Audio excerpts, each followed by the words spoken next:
चारों तरफ चुनावी माहौल है और ऐसे में देश की सियासी फिजा सरगर्म है। नेतागण अपनी जीत सुनिश्चित करने के लिए बयानों के तीर छोड़ रहे हैं, तो वहीं विरोधियों पर वार भी कर रहे हैं। लेकिन इस बीच कुछ नेता ऐसे भी हैं जो अपनी ही पार्टी की बनाई पिच खोद रहे हैं।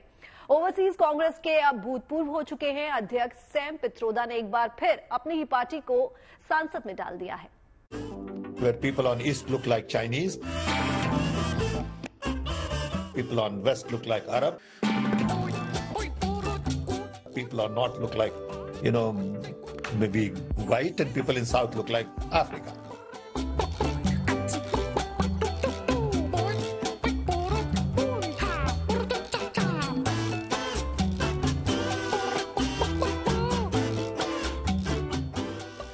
कांग्रेस पार्टी के सबसे धाकड़ नेता राहुल गांधी को 72 बखेड़े झेलने पड़ते हैं।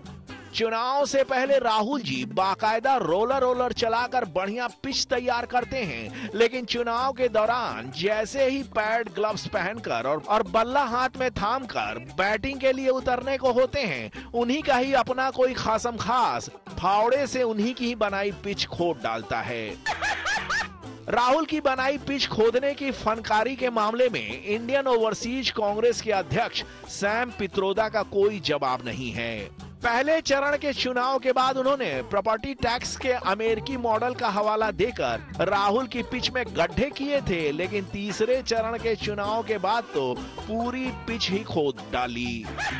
सोशल मीडिया पर प्रसारित एक पॉडकास्ट में सत्यनारायण गंगाराम पित्रोदा ने हिंदुस्तानियों की नस्लों का ऐसा वर्गीकरण किया कि ओवरसीज में बैठे बैठे कांग्रेस की जीत की संभावनाओं को सीज कर दिया। We have survived 70 years, 75 years in a very happy environment where people could live together, leaving aside few fights here and there. We could hold country together as diverse as India, where people on east look like Chinese, people on west look like Arab, people on north look like, maybe white, and people in south look like Africa. Doesn't matter. We are all brothers and sisters. अब बताइए भला कि चुनाव के दौरान कांग्रेस का कोई बड़ा नेता नॉर्थ ईस्ट में रहने वाले भारतीयों को चाइनीज नस्ल का, पश्चिम भारत के लोगों को अरबियन जैसा, दक्षिण भारतीयों को अफ्रीकी मूल के लोगों जैसा और उत्तर भारतीयों को फिरंगियों जैसा कहेगा तो क्या होगा? अरे पित्रोदा जी, आपको तो मालूम है कि नॉर्थ ईस्ट पर चीन की कैसी वक्र दृष्टि है।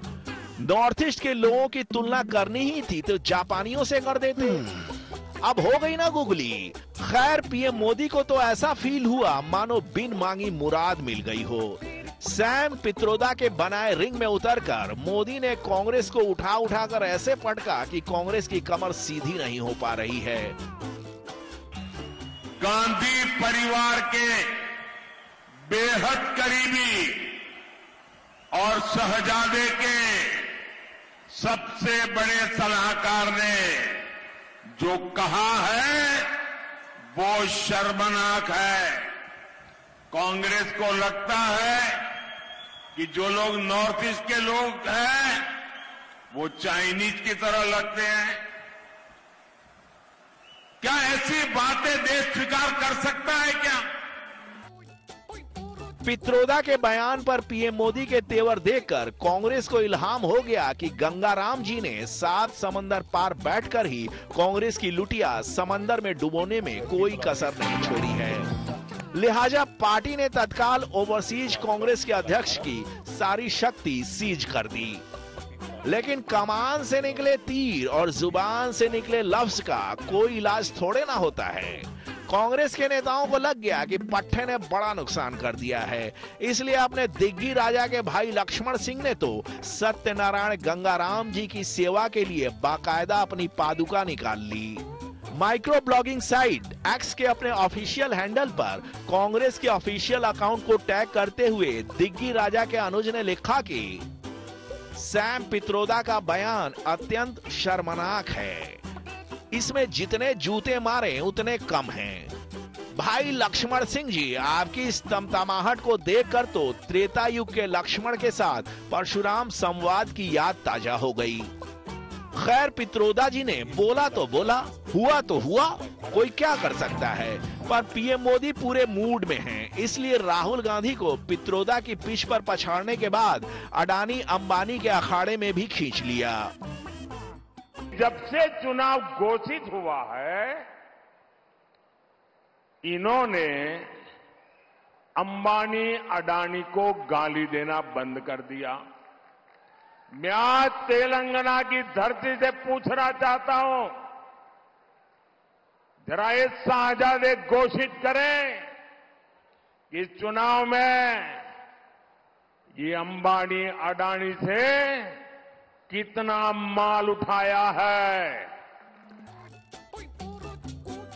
पित्रोदा जी की खोदी पिच पर खेलने से राहुल गांधी बेशक बचे, लेकिन अडानी अंबानी की पिच पर पीएम मोदी ने जैसे ही राहुल भैया को ललकारा, वो तलवार ढाल लेकर युद्ध के मैदान में कूद पड़े। नमस्कार मोदी जी, थोड़ा सा घबरा गए क्या? नॉर्मली आप बंद कमरों में अडानी जी अंबानी जी की बात करते हो, पहली बार आपने पब्लिक में अडानी अडानी अंबानी बोला। और आपको यह भी मालूम कि ये टेम्पो में पैसा देते हैं? क्या ये आपका पर्सनल एक्सपीरियंस है क्या? एक काम कीजिए, सीबीआईडी को इनके पास भेजिए ना, पूरी जानकारी करिए, इंक्वायरी कराइए, जल्दी से जल्दी कराइए, घबराइए मत मोदी जी। और मैं देश को फिर से दोहरा के कह रहा हूं, जितना पैसा नरेंद्र मोदी जी ने इनको दिया है ना, उतना ही पैसा हम हिंदुस्तान के गरीब लोगों को देने जा रहे हैं। महालक्ष्मी योजना, पहली नौकरी पक्की योजना, इन योजनाओं के माध्यम से करोड़ों लाखपति बनाएंगे हम। इन्होंने 22 अरबपति बनाए हैं, हम करोड़ों लाखपति बनाएंगे।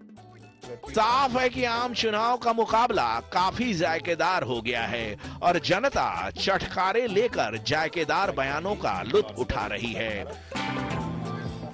जनता भी कह रही है कि हुआ तो हुआ, लेकिन नतीजों का क्या होगा इसका फैसला जनता खुद करेगी। Bureau report, good news today.